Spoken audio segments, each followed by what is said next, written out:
We've got some representatives that are going to give you perspective from the small school systems along with mid-sized school systems, and obviously I'm here to represent Tyler ISD today as well.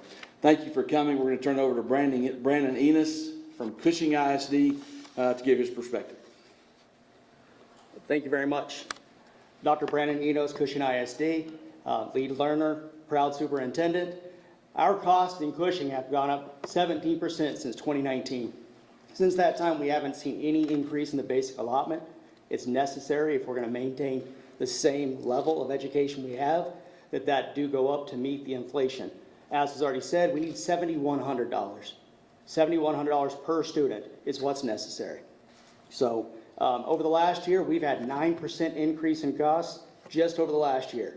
If something doesn't change, we won't be able to afford to maintain the quality education we have.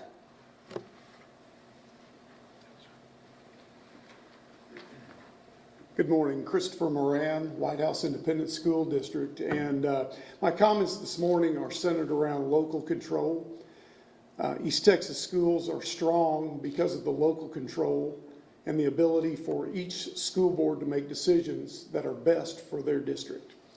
As legislators work to decide how to fund our public school system, we urge them to keep this in mind, because as they make decisions and as they pigeonhole districts with percentages that have to be spent on teacher pay, we recognize that our teachers need to be paid more.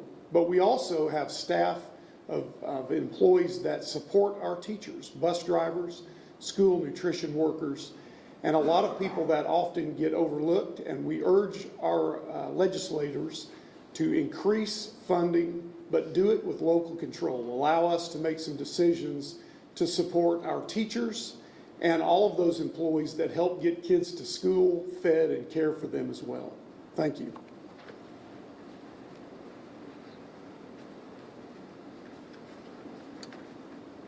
I'm Stan Surratt, Superintendent of Lindo ISD. And again, I want to urge our legislators to look at the funding issues. Like, we've had drastic increase in inflation over the last 4 years, and it's been 4 years since school districts got an increase in funding. We rely on the legislators to increase our funding. Everybody recently got their estimations on their tax bills from the county appraisal district, and if you notice that, most counties are up about 25%. That does not improve the funding for local school district. That is a windfall for the state. And so we're asking the legislators to take that windfall and improve school funding. 4 years ago, there was a drastic increase that was desperately needed, around $1,000 per WADA. And this year, they're talking about $90 per WADA. That's really an embarrassment. And our legislators need to look at that. Let's improve school funding. Let's help teachers and all school employees. The teacher shortage is in a crisis mode for the state of Texas. We must improve teacher pay, but also we must improve the pay for all school employees. We're really struggling with support staff, competing with local businesses. And so we ask our legislators, please improve the funding for school districts.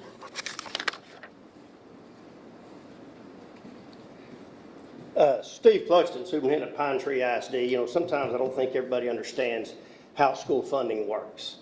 If you put it simple, you take a cup, you get a cup of money for each kid. And that's for each kid that shows up each day. If they don't show up, we don't get it. But basically, it's filled partly with tax money, and then the state fills it to the top.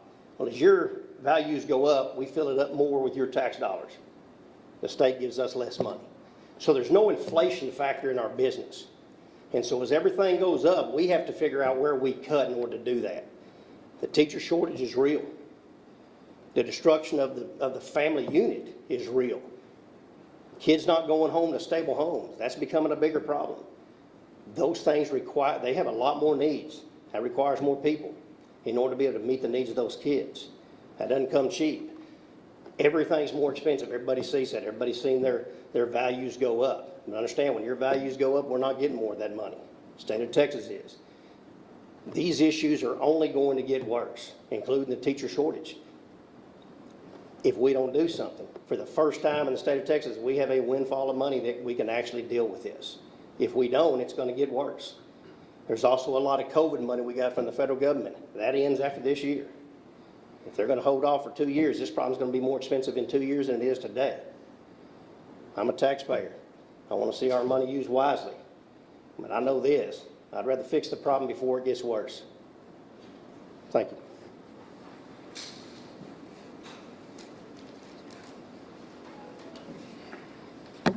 So I'm Henry Bell with the Tyler Area Chamber of Commerce, and I'm speaking for all business today. It is crucial to the business community as we go forward, as we grow, as we even maintain that we have good public school systems in the East Texas region. We are depending on those school systems to not only educate, but to teach good skills to our future workforce. And so the funding that it may take to do that is crucial to all of us and to the whole community and to the entire economic outbeing of all of our citizens. So I urge that you all keep up the good work, and hopefully you will receive what you need to be able to do this. Thank you. I want to thank everyone for participating just now.